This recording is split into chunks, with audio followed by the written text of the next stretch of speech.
Warning, the following material is extremely disturbing. On Grave Matter, we try to be as accurate as possible and we collect information from many different sources. We don't condone or glorify murder, and we try to be as sensitive as possible to victims and their families while approaching a serious subject matter with a sense of humor. Listener discretion is advised.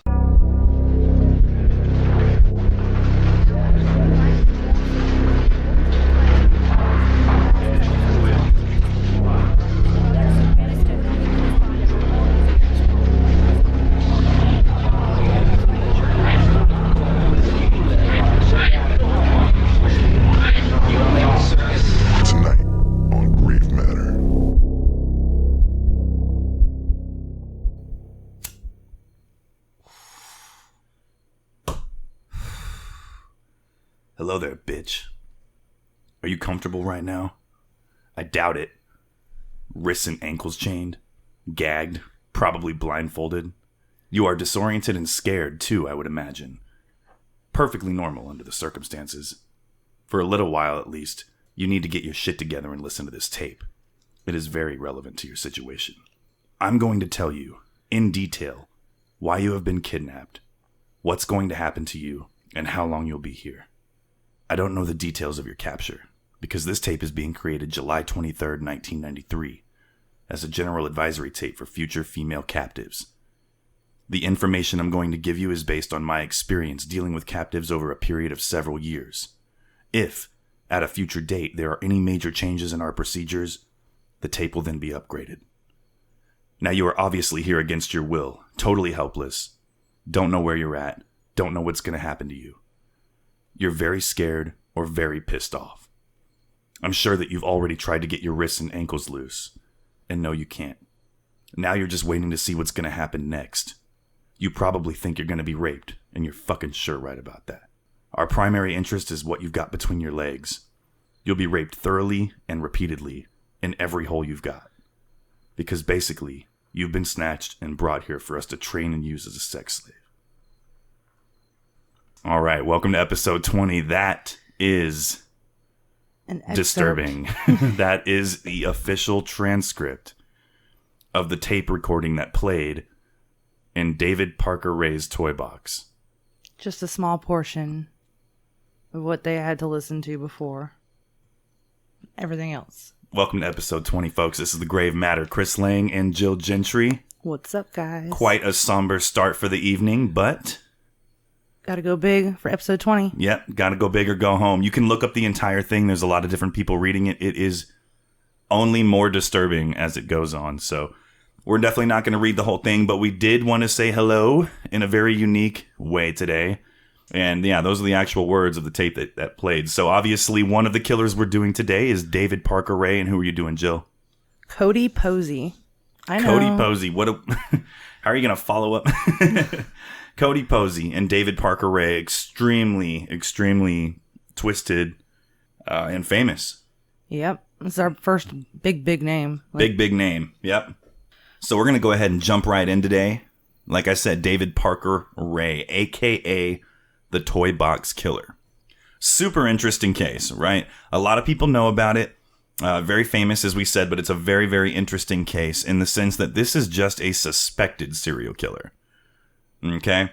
He was convicted of being a serial rapist, a torturer, a kidnapper, and a sadomasochist.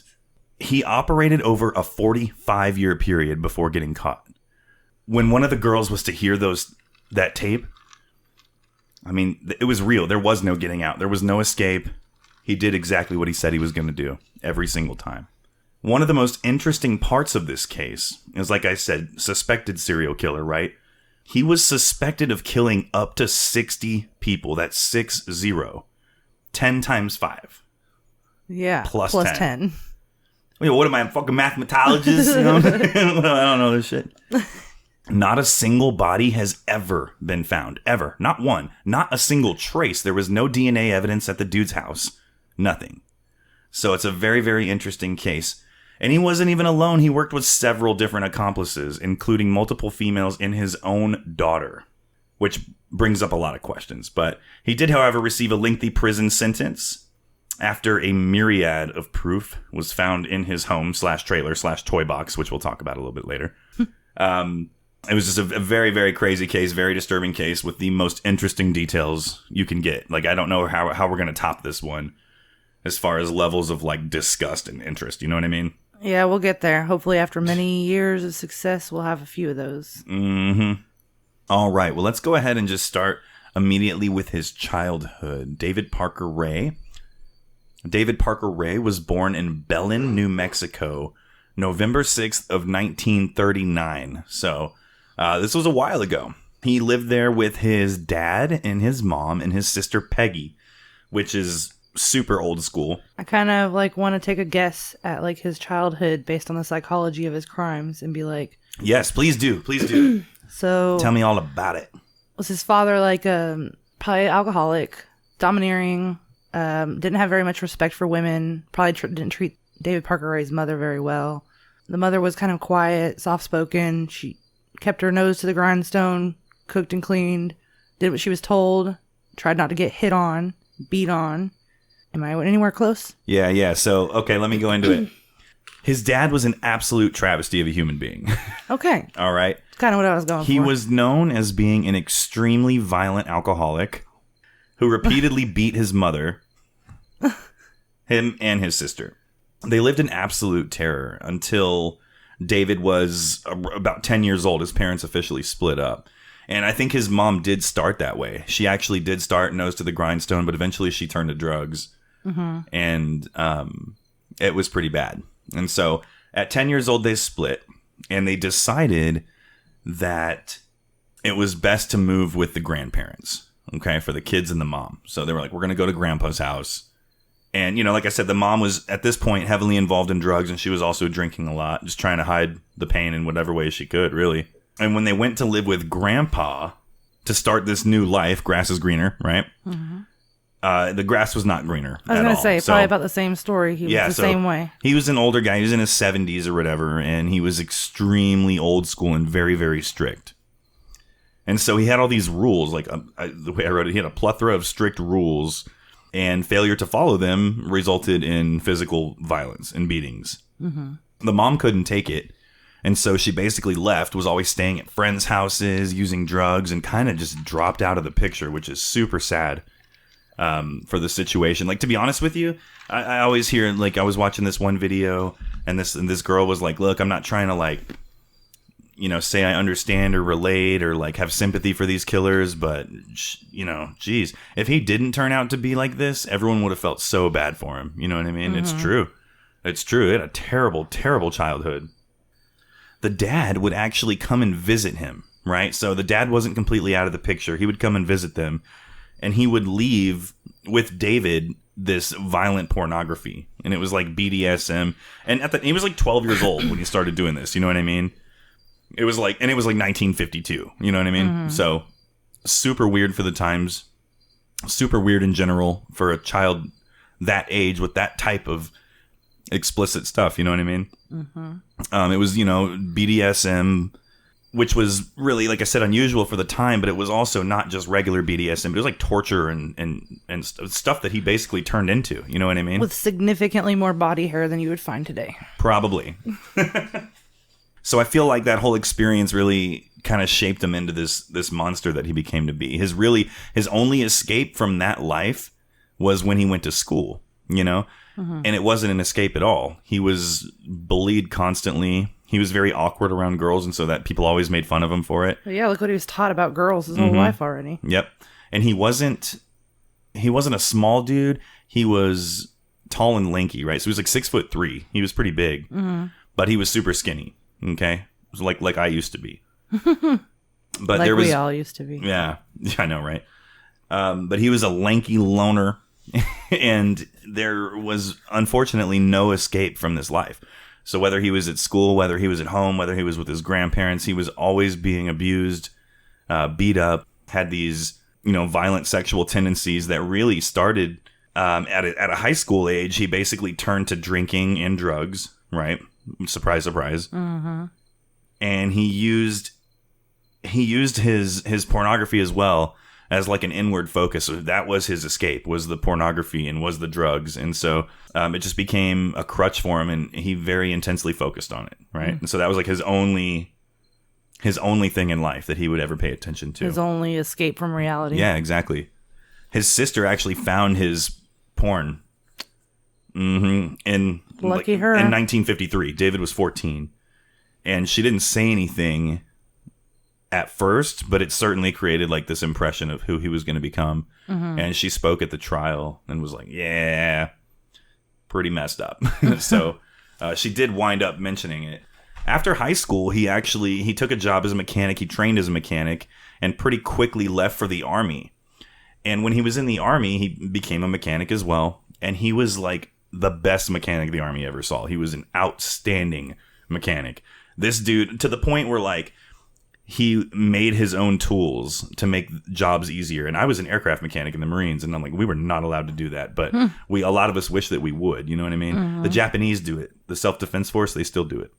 So they modified it an engine trailer to be fully remote controlled instead of having to get up there and pump it and like under the jet. Yeah. So anyways, he did that. He welded. He taught his friends. He helped people build their fences around their property. Like, he was an outstanding guy at that Started point. out. Started out pretty strong. Like in the military, they were like, okay, he's going to be all right. You know what I mean? Not so much. He did earn himself an honorable discharge. So he completed his service. He got out. I would say, like I said, he was an outstanding mechanic, average soldier. So he got out of the Army.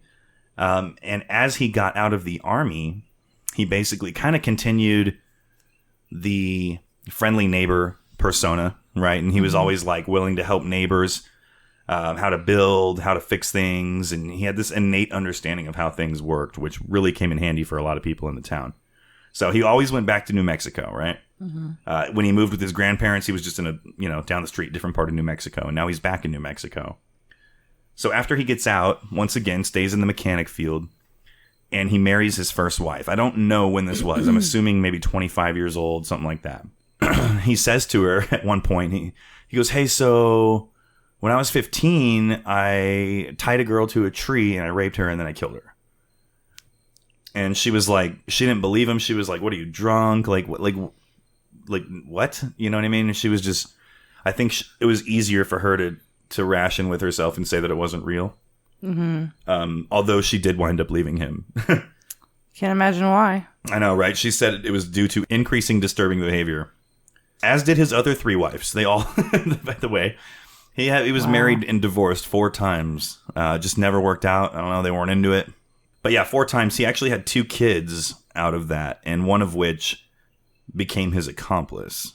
So that brings up so many questions for me. I have no idea. Like, how is that a thing? How do you raise a daughter to be like a sexual sidekick / assistant murderer? You know what I mean? Like, do you have a son and a daughter, or just 2 daughters? I didn't know anything about the other kid. I think it was a son, but I have absolutely no idea about the other kid. I don't even know his name.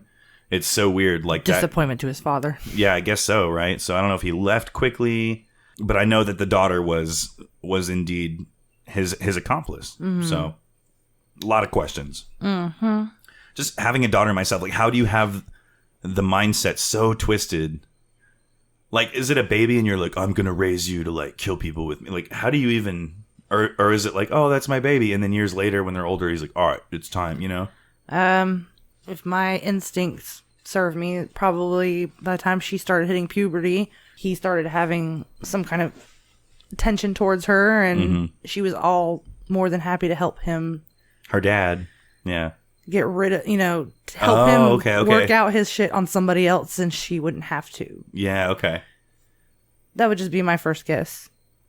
I could see that as a real possibility. It never really explained it. He seemingly tried to protect her from all of this stuff, and so she was brought down with him eventually, but they weren't able to charge her with any of the murders or anything like that. So she basically got off with like 2.5 years in jail. So David continues this life of being a mechanic, being a maintenance guy in New Mexico. He's outside, and this is the weirdest name, Truth or Consequences, New Mexico. I don't know if that's literally the name of the town. I don't know if anyone's heard that before. I've definitely heard of it. I've heard the story behind it, but I can't remember it right now. Yeah, so they called It it... was a book or something, wasn't it? Or... So, no, it wasn't a book, but they call it Truth or Consequences, or T or C. It was formerly called Hot Springs, and it was a radio show, is what it was. That's right. In 1950, yeah, it was a radio show. And they said the first person to rename their town, or the first, town to rename themselves after our show, will go broadcast out of there. Right, and yeah. literally, the board, a couple members of the board got together, they did it. So they renamed the town from Hot Springs to Truth or Consequences. And that was in 1950.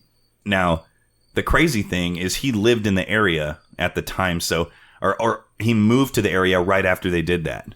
Okay, so super weird. But yeah, I don't know. That's a weird name for a town. They still have like a festival there every year too, based off of that event when they changed the name. He lived just north in Elephant Butte. So there's like three towns, right?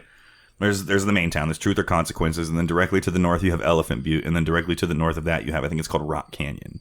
And he lived right in the middle in Elephant Butte, which is pretty much just retired folks.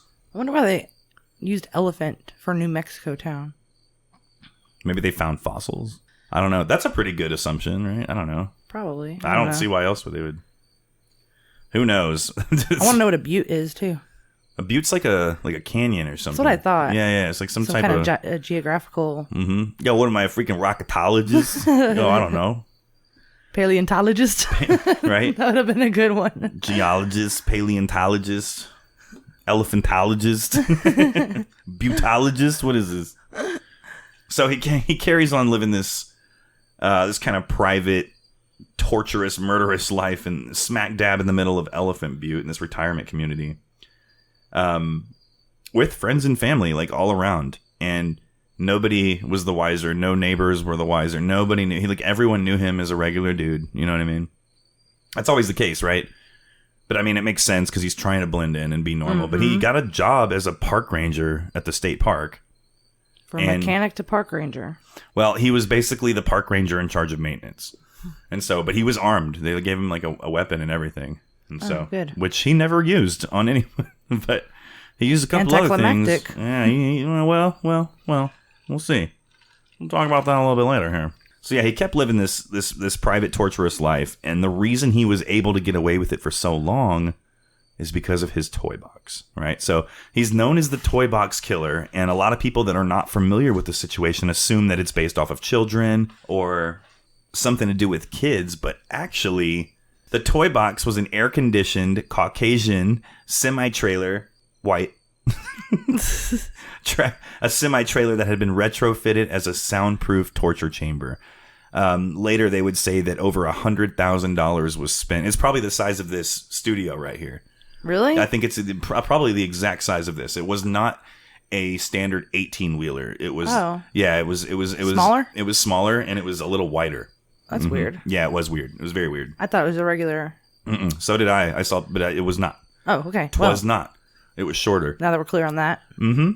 Yeah, so in the middle was a modified gynecological gurney. I don't know what it's called, but it's basically like when you go to the gynecologist, it's like the table you sit on with the stirrups for your legs, and he had modified it to basically have straps and all sorts of stuff to tie you down, right?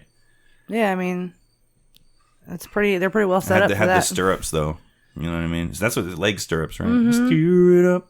Yeah. Come on, babe. Probably not the best time to throw that in there. Yeah, well. Whatever. You know. That's us. That's us. Call me now.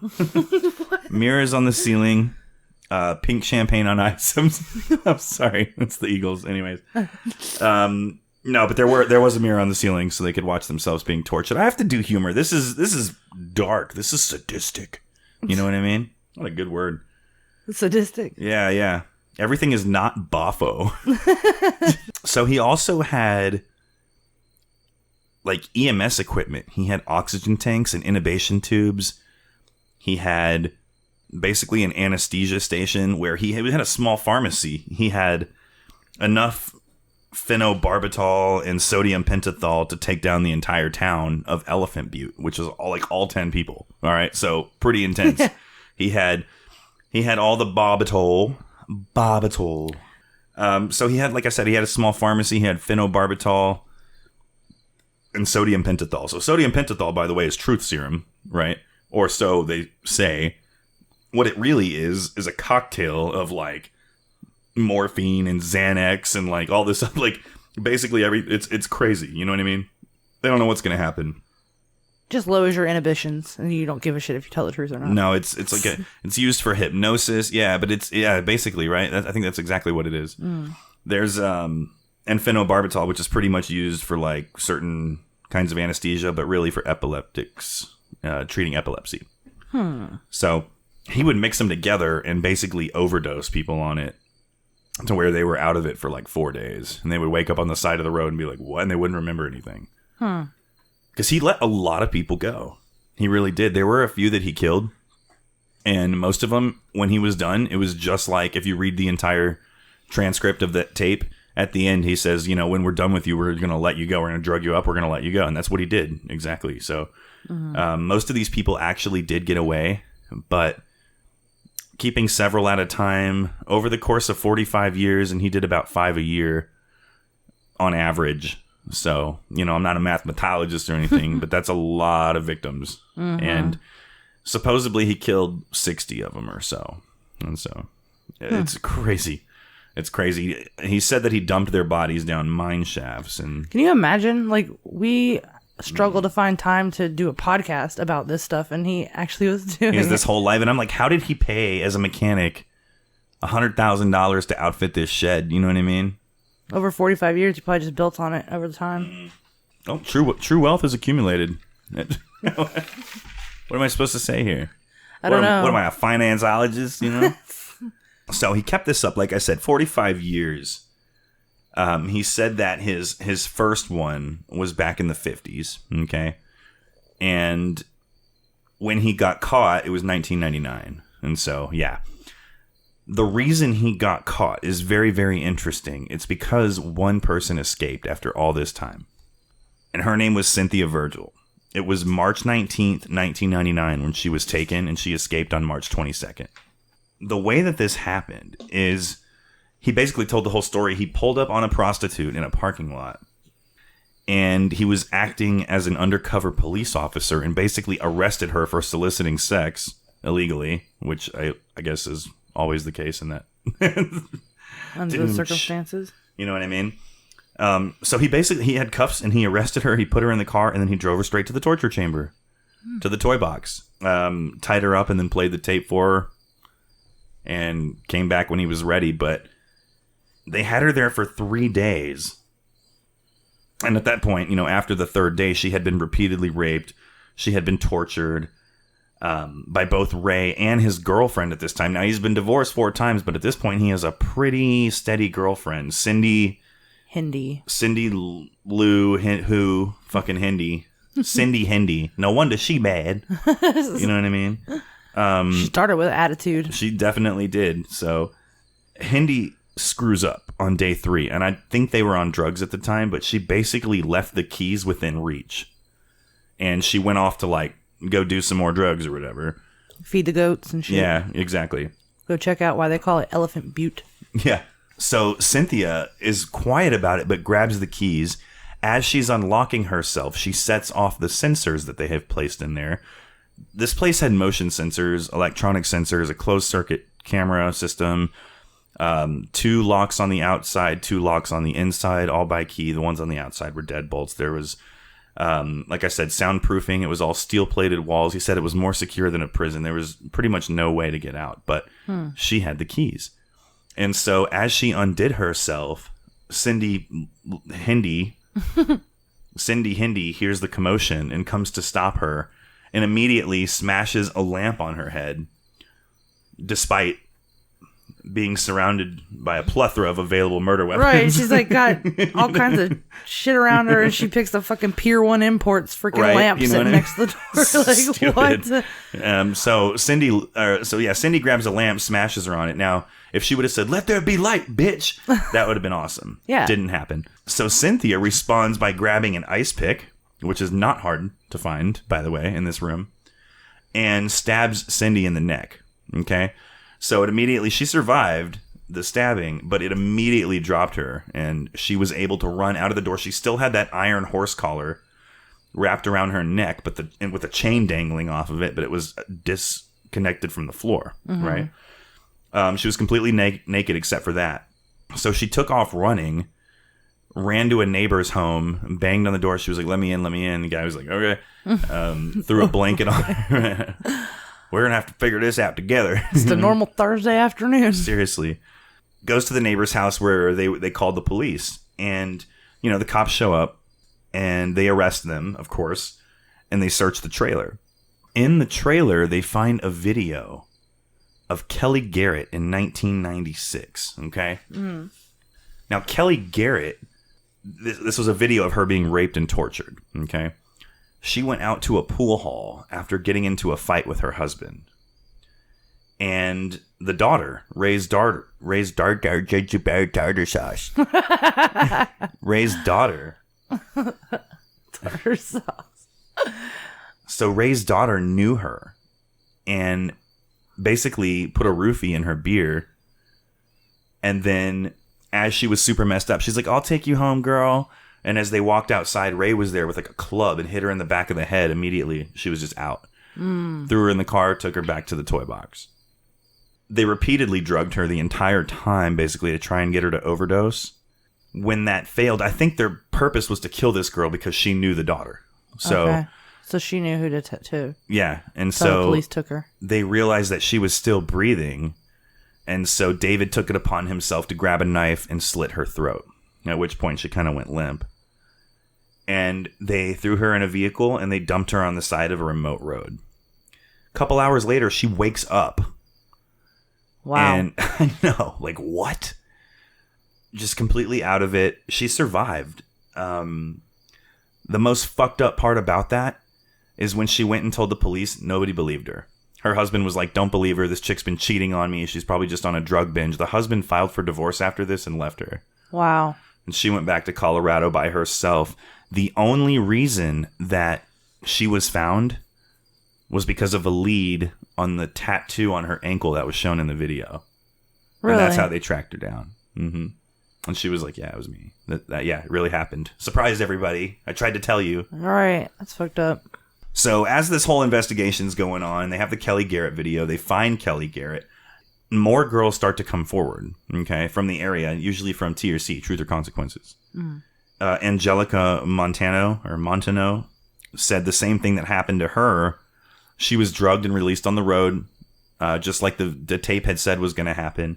And when she came to the police, they took it very seriously. They took down a report, but she had no idea who it was. She had no idea where they were. And so they had nothing to follow up on. Like, the drugs worked. You know what I mean? More girls came forward with similar stories saying they had all been picked up at this place called Raymond's Lounge in Truth or Consequences. Which, I know, weird, right? Yeah. Turns out the manager of the place was working with David Parker Ray to basically point out girls to hey, drug that one's drink. You're going to take that one home with you. Wow. And that's the crazy thing. They found that a lot of these cases were kind of pushed aside, and there are so many rumors that law enforcement officers knew about and participated in the Toybox rapes that it was common for several other people to be involved in that. Yeah, I think I've heard something about that before, about like the neighbors being involved in having like parties and... Yeah. Mm-hmm. Crazy, right? And it was not only, males, there were females there. It was crazy. It was absolutely fucking batshit crazy. And they said like officials from the town were coming. Other park rangers were there. Law enforcement officials, neighbors, friends, family members, young girls were doing, like, it was crazy. It was like this cult. Freaking like sex island man over here. What's the guy that just killed himself? Jeffrey Epstein? Or killed him. What's the guy that just got Clinton'd? You know what I mean? Just kidding, Hillary. That's funny. Let's delete that. All right. Yeah. So yeah, right. Fucking sniper rifle through the window. Chris just killed himself, y'all. Yeah. Seriously. I'm gonna go before I kill myself too. Absolutely. Right. So the arrest happens, the trial happens, and with all of this proof of everything, there's still nothing about murder, right? Cindy Hubla, or whatever the hell, immediately turned on him and was Cindy like... Hoobastank. Yeah, It's like that one guy where you always come up. What's his name? Benjamin Applebottom or whatever. What's his name? Benedict Cumberbund. Yeah, yeah. Benny Hill Cumberbund. Beneficial cucumber. So Cindy immediately turns on this dude. And by the way, Cindy, I'm so sorry about like butchering the Cindy name tonight. Please don't hate me. So anyways, Cindy's Jill's mom, just so everybody knows. Shout out, Mom. Shout out. What's good? Yeah, she's got some stories. Yeah. Yeah. You guys, premium content? Yeah, it's going to get weird. And then it's going to get a little weird again before it gets not weird. Yeah. Mm-hmm. Absolutely. So they still had no proof of murder, even with Cindy flipping and going, yeah, well, I helped bury like 14 of them. And they were like, okay, no proof of murder. But they knew that that was the truth. You know what I mean? So they tried him. They were able to build a case over the course of a year or so. And they were able to try him for 3 deaths. Number 1 was Cynthia. I'm sorry, not 3 deaths, 3 rapes, 3 tortures, 3 kidnappings, right? 1 was Cynthia. But there was a mistrial declared, and it took forever. So it was a mistrial. There's different ways you can go with a mistrial. There's a mistrial, and it's completely thrown out. There's a mistrial and a retrial, right? Or there's a mistrial, and like nothing changes. Mm-hmm. So this was a mistrial and a retrial. And on the retrial, he was convicted of every count. So that's pretty good. The second one was Angelica, and she died before, I guess she got Clintoned right before taking the stand, right? So like before... Not right before taking the stand, but before the trial was about to start, she had died. And I don't know. Couldn't find it. What? Obviously suicide. Yeah. And then clearly. And then the third one was Kelly, right? So the videotape. Now with Kelly, as they were about to start the trial, he says, "Never mind, I'll just do a plea bargain." I would have figured the statute of limitations would be, I don't know, what is that on rape? There is none. On rape? It depends on where you are, but I don't think there is one. You can do it, yeah. You can be like 20 years later and you're like... Now, finding evidence at that point would probably be very difficult. Everything would be circumstantial, but I don't think there's a statute of limitations. Really? Yeah. Not in Texas, I know there's not. Huh. Mm-hmm. So I'm not sure. I'm pretty sure. I don't know about New Mexico. Yeah. I'm going to ask. I know a lot of places are trying to get that indefinite so that people who are afraid to come forward can, you know? Yeah. And that's great. So he agrees to this plea bargain, right? No murders, but in 2 of the cases, they can't convict on Angelica because she's already passed away. He's sentenced to 224 years in prison, okay? Okay. So that's a long time. His daughter, the way he basically protected his daughter, she was only charged with kidnapping with like 1 count. She was sentenced to 2.5 years plus 5 years probation. For Cynthia? For his daughter. But for Cynthia, for yeah, her exactly. involvement? Right. Mm-hmm. Exactly. And then there was another guy, and his name was Dennis Roy Yancey. Yanny. You remember that thing? Yes. Yeah, oh my God. Laurel. Yeah. This guy. It's like the black and white sweater or whatever the fuck it was. Oh, yeah, Purple and gold yeah, it's dress or something. So this dude was an accomplice, and he basically killed his ex-girlfriend. He strangled her to death while Ray filmed it. He got 11 years for that. And, I mean, I think he got 20 years and then was out in 11 on parole. Right. And then 3 months later, he was right back in. He gets out in 2021. So, interesting. Cindy Lou Who Windy Pooh got 30... whatever. She got 36 years in 2000, but she got out in 2017 on good behavior. So, she did 17 of 36. The part that is so, like, we want to see these killers punished. You know what I mean? Mm-hmm. So he does this for 45 years. He gets arrested. He gets sentenced to 224 years, and 1 year later dies of a heart attack in jail. Having served like literally a year or less. And to be honest with you, the circumstances surrounding this are very Clinton-esque. Okay? Mm-hmm. Because he was transported to a different prison, a minimum security, it's a medium security prison, in order to do an interview with the state police. And before he was able to give the interview, they were like, yeah, he's dead with a heart attack, which is questionable. Yeah, you know what I mean? Like that other girl right before trial. They were like, oh, he wasn't charged with murder? That's fine. We'll take care of that. Wow. But I almost would rather him have stayed in prison for a longer time to suffer, not just get like. I feel like someone just injected him with something. You know what I mean? I don't know.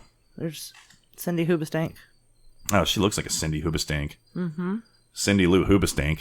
Mm-hmm. Look at that nose. That's a who for sure. That's a who for sure, dude. That's ridiculous. I'm good at these descriptions. I don't know if you guys have noticed, but I'm pretty good at these damn descriptions. Let me tell you. Ugh, she looks like the Grinch. But, She kind of was. Not green. Not with that lovable green hue. Yeah, exactly. So this dude died of a heart attack as he was transported to another prison to be interrogated by state police. Weird. Somebody attacked his fucking heart, I'm sure of it. So, and I was watching this thing the other day, and it was like a mafia boss. Not a mafia boss, but a contract killer. You guys may have seen it. Hannah has probably seen it. I don't know. I saw it, but I didn't watch it. Really? Well, this dude was giving an interview, and he specifically was like, yeah, I killed this guy on the dance floor one time. And they were like, how did you kill someone on the dance floor and not get caught? And he was like, oh, heart attack. And they were like, what? And he was like, yeah, I just bumped into him on the dance floor. That needle went right into him. And they were like, what was in the syringe? And he was like, probably air. He was like, heart attack. Heart attack? Yeah, so, I like how you danced the whole time you told that story. I did. I was doing, because it was on the dance. Whatever. They don't know I'm doing that. I do, and it was adorable. I was on the dance floor, so I had to live in the moment. You know what I mean? He was dancing. He's like, heart attack. A heart attack. Yeah. It's like a fucking, what do you call it? Pharmaceutical. It was like a terrible pharmaceutical commercial.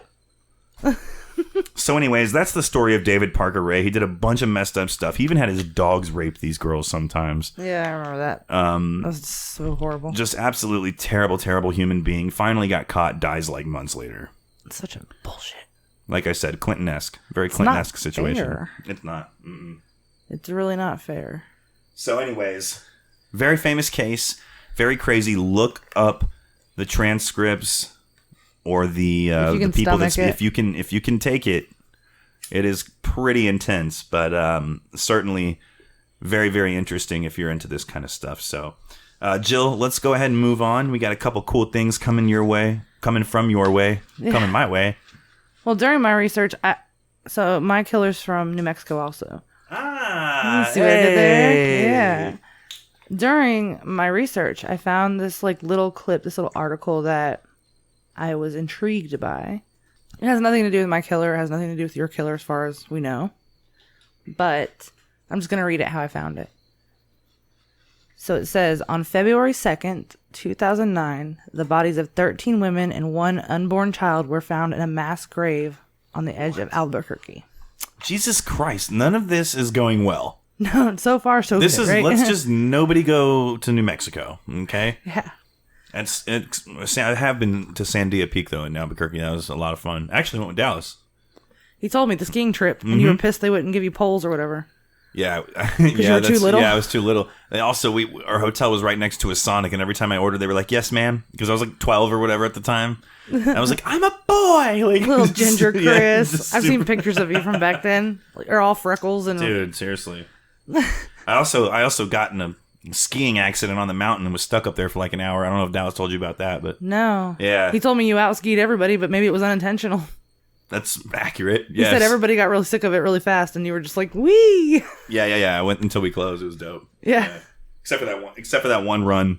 This Irish guy showed up, was like a fucking leprechaun. And he was like, "Your skis are broken," and he like took off. I was like, "What the hell's with the fucking help, asshole?"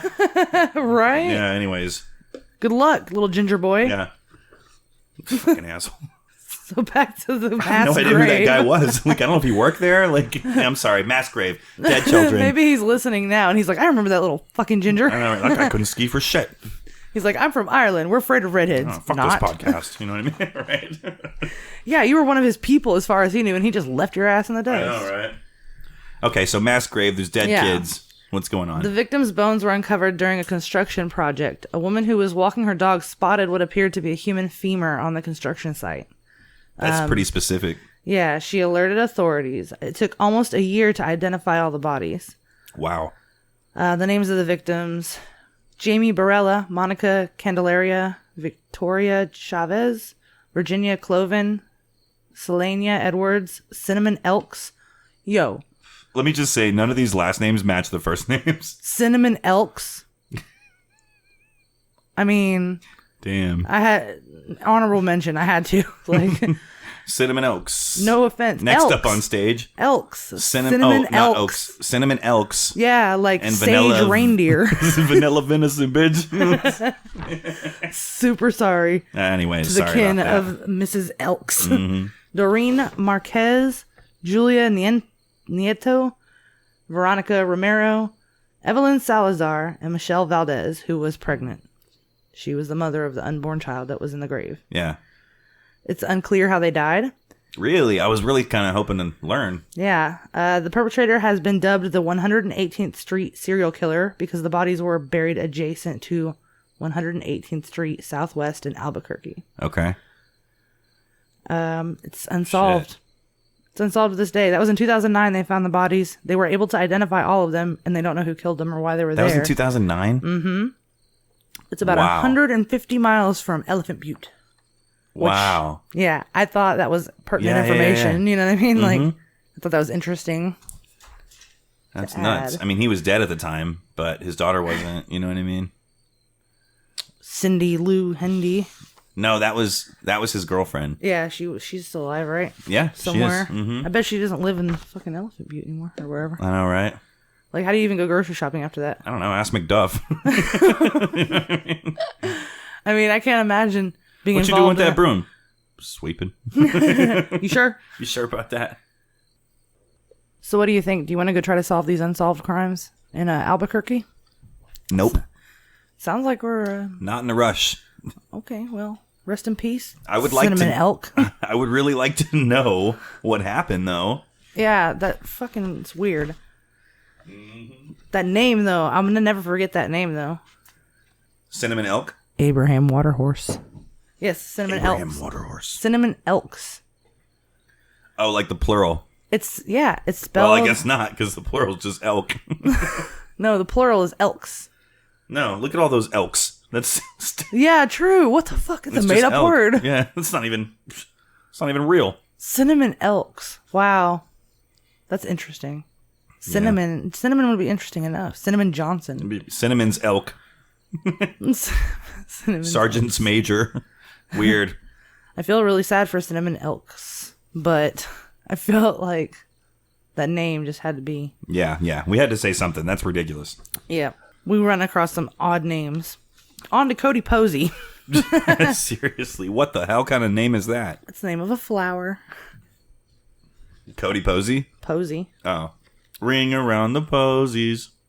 Ring around the rosies. Oh, okay. Whatever. Pocket full of posies. Okay, whatever. We're all gonna die from a really bad illness. Yep, that's pretty much what it is, right? So, whatever. Cody Posey, let's do it. Cody Posey. Cody was born on October 9th of 1989. Hey. Younger than us. Well, younger than me. I was born October 23rd, 1989. Yo, where? Austin, Texas. Not New Mexico. Nope. Close, but not so. Pero no cigarro. Very nice. Hey, that's okay, man. So he was born October 9th, 1989, and his parents were Delbert Posey. Delbert Posey? Delbert Paul Posey and Carla Burst. Okay. Delbert went by the name Paul, so I'm gonna Not surprising. I'm gonna go with Paul throughout this Okay, Paul Posey, got it. because it feels more comfortable out of my face than Delbert does. Delbert makes my face make a weird shape. So Yeah. Delbert It's like a fucking sounds like a wiggly body function. jar full of mayonnaise wiggling around. Fucking Delbert. No offense, any Delberts that might be listening. I know, right? Oh Lord, if there's any Delberts listening. Okay, so Paul and Carla were his parents. Now, when he was 3 years old, his parents got divorced. And for 8 years afterwards, there was like a bitter custody dispute over Oh, man. Cody. That's terrible. For 8 years. During that time, Paul remarried, and he married a woman named Sandy Paul. So Paul What the and fuck? Sandy Paul. Now Sandy and Cody had a really good relationship, but she wound up divorcing Paul in 1998. She's like, what? Your actual name is Delbert? I'm fucking gone. Yeah, I'm gonna. What is that new meme that's going around? I'm gonna. All right, I'm out of here. Or whatever. Yeah, the SpongeBob. Yeah. All right, I'm gonna head out. Yeah, that. Yeah. Those crack me up. Actually, Jeff a friend of mine on Facebook posts like 1,000 of those. And I think he listens to the show, so Shouts out Jeff. I'm going to get out of here. Thank you. Thank you for listening, Jeff. Yes, Thank you Jeff. for putting up with our shenanigans. Yes. So now, out of the blue, for some reason, Paul decided in 2000 that he was going to surrender his parental rights and give Carla full custody of Cody. Y2K. It must have been. Right? He's like, shit's getting real. I don't know if I can handle this. Yeah. So after nearly a decade of fighting for custody of his son, he's just like, here you go. Delbert gives up. I'm going to dip. Yeah. I am head out. So, obviously, Carla and her new husband, she had remarried also. They were like overjoyed, and Cody was overjoyed about the new Okay. situation. The new arrangements. Yes. They were super happy. And then 3 months later, they got in a bad car accident, and Carla died. What? Yeah. Wow. So he had like 3 months of bliss living with his mother, who he wanted to be with, and his stepfather, who he loved. And then they were in a car accident. Cody survived. As far as I know, the stepfather survived, Okay. but Carla didn't. Cody was 10 when this happened, and he was sent to live with his father again. Yeah. The father who just said, here, and I don't want Fuck you it. anymore. Yeah. So Paul had remarried again at this point to a woman named, I can't fucking pronounce this name. Okay. How would I you gotta say hear- this? It's Tyrone. Oh, no, it's not. Try one? No, you try one. I'm trying to figure it out. It's literally try one Schmidt. Tryon? Trione? Trione? It's try one. There's just, they forgot the space. Try one Schmidt. I don't want to try one Schmidt. I don't like Trione? Schmidts. Trione? Is it Italian? I don't know. She didn't look Italian. Trione? Try one Schmidt. I don't want to try Schmidts. I don't like them. It's literally Tryone. That's try one. Look, I'm not the brightest guy out there. But I can smell the smell. I could smell. I can spell 2 words. So I feel like that's wrong. Try one. I'm going to call her as Trione. Trione? Hermione. What did you say you used to call her? Try one. you said Hermione. Hermione. I thought it was like, because it's like the heir to the moan. You know? Whatever, dude. Totally know what you're talking about. Yeah. Trione Smith. So, You should pronounce it different every time you read it. okay. I think I have to take that challenge. Let's see. So, try one Schmid. God damn it, Cinnamon Elks. Tell me about try one. Tier 1 had a daughter named God damn it. Why are you doing this to me with your names? Marilia. This is just ridiculous. Tyrion had a daughter named Marilia, who was a year younger than Cody. Okay? We're up to speed. Yep. They lived on a ranch in Chavez Canyon, New Mexico. Okay. The ranch was owned by Sam Donaldson, who was a reporter for ABC. He had hired Paul as the ranch hand, Yeah. like the head dude, and Caretaker or whatever. Yeah, so they lived on the ranch. The family lived on the ranch. He worked the ranch. Okay. So on July 4th, 2004, Cody, now 14 years old, went out to his sister's saddlebag for her horse, and he pulled out a revolver.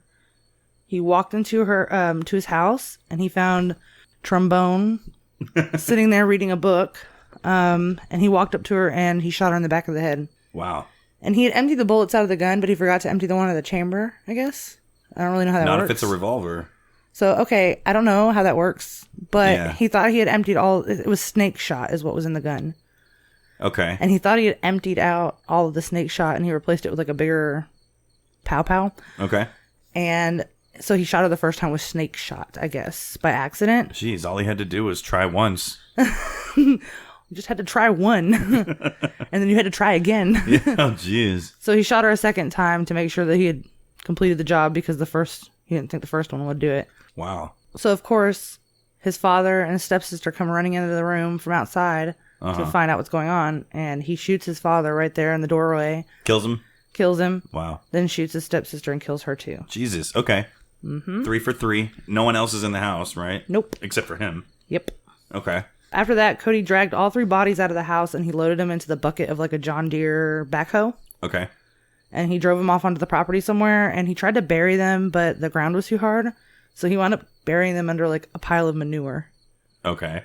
Not really gonna last. Half-ass that. Yeah. He then took the murder weapon, the gun, and he tossed it off a bridge into a river. And then he took his father's truck and he went to a convenience store, bought a Sprite, and then went over to his friend's house and spent a couple days there until the police came looking for him. Holy shit. Mm-hmm. So Tuesday following the murder, it was a few days later, Sam Donaldson, the owner of the ranch, came out to the house looking for Paul because he couldn't reach him on the phone. Yeah. Sam entered the house when they got there. His wife was with him. She stayed in the truck. Sam entered the house and immediately noticed like congealed blood all over the refrigerator and all over the floor. There was broken glass everywhere. So he didn't clean shit. Nah, Cody was like, I'm thirsty. And he left. Yeah. He called a friend of his that was in law enforcement and the friend came out there and brought some other police official types. Mm-hmm. And they did an investigation of the crime scene. Shortly later, they located Cody at his friend's house and he was arrested. And he immediately told them where they could find the remains of his family. He's like, yeah, it was me. Yeah, pretty much. So his trial begins on January 16th of 2006, okay? All right. Many, many witnesses came forward during the trial to testify that Cody had suffered really horrible abuse at the hands of his father. Even Carla, Cody's mother, his biological mother, was able to lend a hand in the trial. Like character witness stuff, or? Well, she died in a car accident, but they went back and looked, and when she was married to Paul, she had filed several complaints with the police saying that her husband had abused their son. Okay. Many people stood up in defense of Cody. Everybody was screaming that this was, self-defense. Self-defense. So among those to testify in court on Cody's behalf were other ranch hands that had witnessed the abuse. Ah. Friends, classmates, teachers, and other family members of Jesus, Cody. so the whole town's coming together to support this guy. Mm-hmm. And even his first stepmother, Sandy Paul, took the stand to tell the jury that during their time they were married, when she was married to Paul, that she often had to get between Cody and his father to prevent abuse. She said that even, on days when he wasn't being physically abused, she had to run interference basically because Paul would be mean and berate Cody for no reason. And so she basically was just like, had to keep them separated all the time. That's interesting, but one thing still stands. He killed 3 people, not just his dad. Right. Into that. We'll get to that a little bit later. Talk about that a little bit later. So on the day of the murders, Cody was outside cleaning horse stalls and Paul approached him and slapped him hard across the face and said, "You're not working fast enough." That was like the straw that broke the camel's back, basically. It caused Cody to snap, which he then in turn retrieved the gun and then started his killing spree. That's what happened. Okay. Mm-hmm. In court, Cody testified that of all the things his father had done to him over the years and all the abuse that he endured, this was far from the worst circumstance, but the timing of this particular incident was not the best. Obviously. So during court, it was reported that Paul often beat Cody. He would wake him from his sleep by shocking him with cattle prods. Oh my God. He beat him with rocks, shovels, his fists, lariats, which are like ropes, whatever. He burned him on multiple occasions with metal pieces that he had heated up. Holy shit. He used a hay hook to like stab his hands, which a hay hook kind of looks like a ice pick, like one of those curved ice picks. Yeah. Mm-hmm. Actually, another ranch hand had witnessed Paul stab Cody's hand with one of those hay hooks. Jesus Christ. This wasn't really lightweight stuff. This is pretty serious. Yes. I mean, yeah. The ranch hand that actually witnessed the abuse got up during the trial and actually had to reenact it and like show how he stabbed his hand with it and all that. Sounds like he's got a pretty good defense, to be honest. But I mean, yeah, the fact still stands. It wasn't just his dad, so. So Trevoni often assisted with these abuses.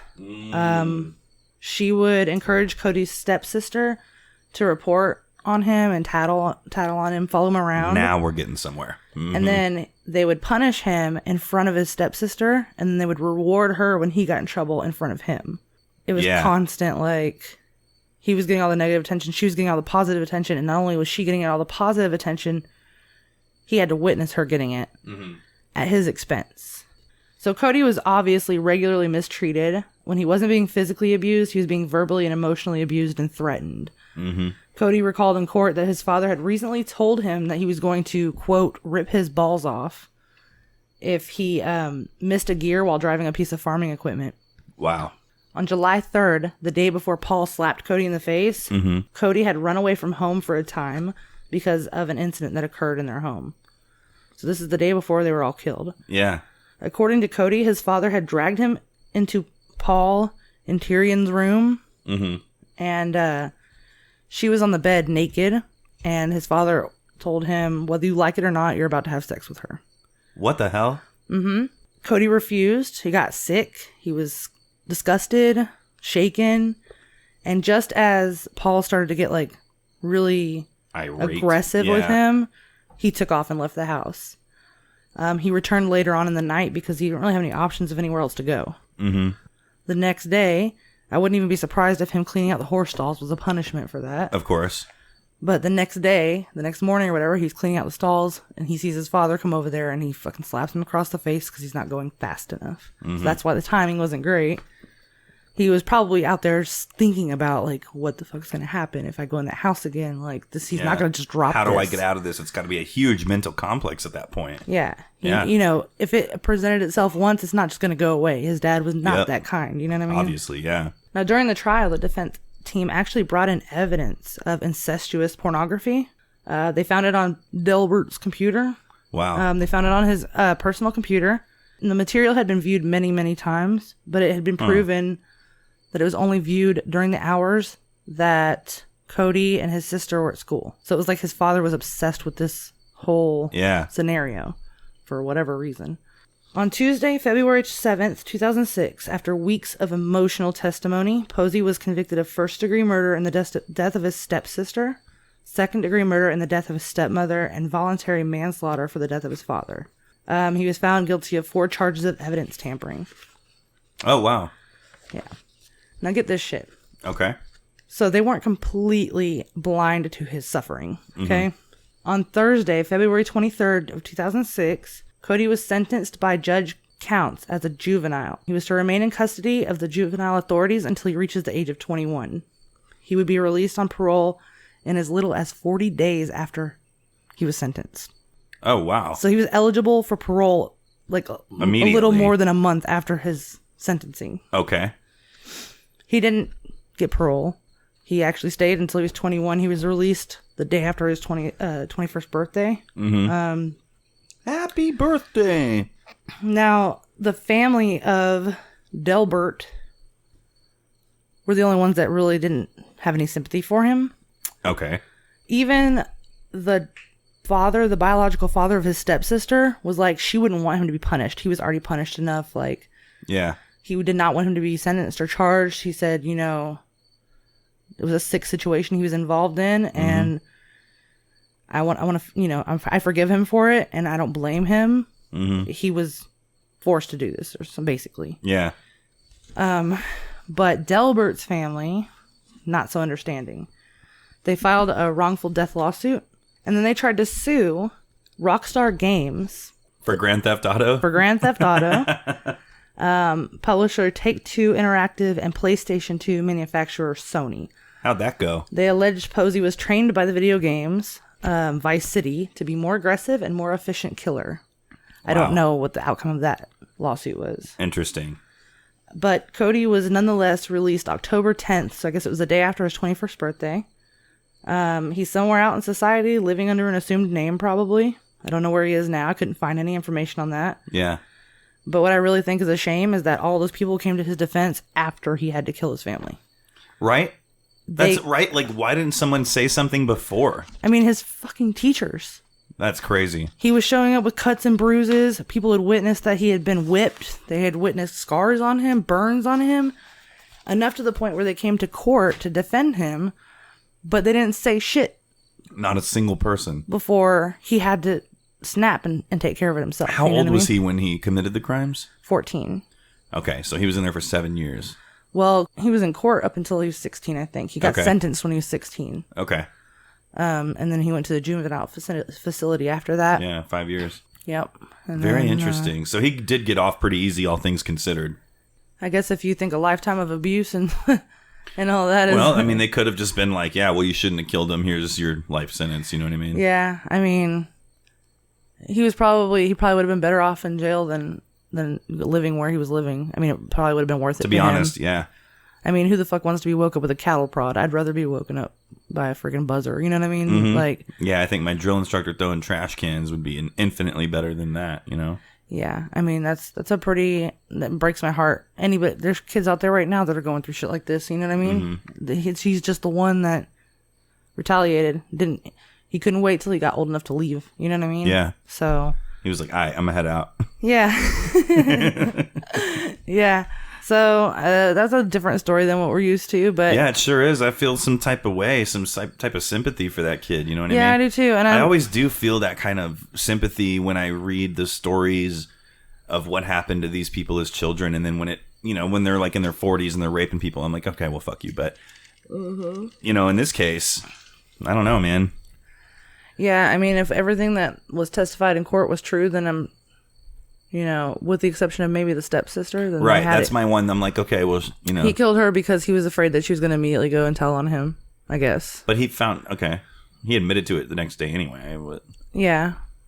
Who knows? I mean, yeah, she was kind of a victim for sure. It was just shitty fucking adults. You know what I mean? Like, yeah, no kidding. kids have to rely on adults for everything, and when they're not stepping up or they're doing shit wrong, then People die. In this case, yeah, sometimes. But man, that's an incredible story. yeah, it was. What was it? It was Cody what? Posey. Cody Posey. Yeah, Wow. and I looked at pictures of him, and I felt sympathy looking at him, and he did a lot of crying during the trial, like, especially obviously when they found him guilty. His lawyer hugged him, and he was just sobbing into his shoulder, like. So it's a lot for a kid to go through, Yeah. or a young teenager even. Yeah, especially You're supposed to be driving and going on dates, making and, memories. Yeah, making your best friends, and that's tough. That's tough, especially, I mean, getting abused like that.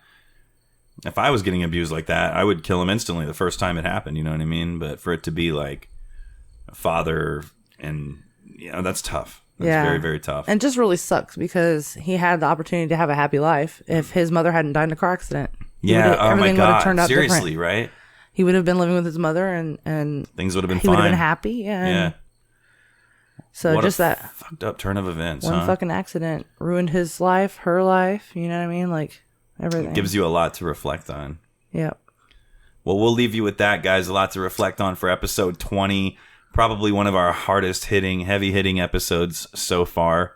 Diving into the world of David Parker Ray and Cody Posey, along with our mysterious Unsolved mystery. our mass gravesite out in Albuquerque. So very, very interesting. We appreciate you guys so much sticking with us through 20 episodes. We truly hope it's getting better every single time. 19 was fantastic and so much fun for us. I know this one's a little heavier, but the details are gruesome and very interesting to say the least. So we appreciate it. As always, find us on social media, and we'll see you next week for episode 21. I'm gonna head out. Good night, weirdos.